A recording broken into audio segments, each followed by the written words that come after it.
Hi అండి, నమస్తే అందరికీ మహిళా దినోత్సవ శుభాకాంక్షలు అండి. మేమందరము మిద్దె తోట విజయవాడ గ్రూప్ సభ్యులం అండి. అందరము మా సభ్యురాలైన నాగరత్నమ్మ గారింటికి వాళ్ళ మిద్దె తోట చూడటానికి వచ్చాం.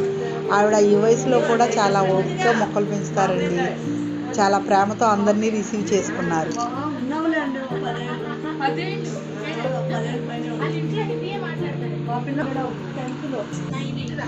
ఈవిడేనండి నాగరత్నమ్మ గారు.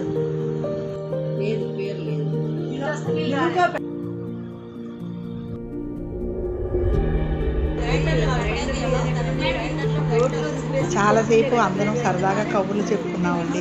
ఆవిడ మా కోసం పూర్ణాలను పులిహార చేశారండి, రవ్వ పులిహార. అందరం పూర్ణాలు రవ్వ పులిహార తిన్నాక మిద్దె తోట చూస్తానికి వెళ్ళామండి. వాళ్ళ మిద్దె తోట, ఆ మిద్దె తోట కూడా ఒక్కొక్క పిక్కి చూపిస్తానండి తర్వాత వీడియోలో. వీళ్ళందరూ మా మిద్దె తోట ఫ్రెండ్స్ అండి. లైక్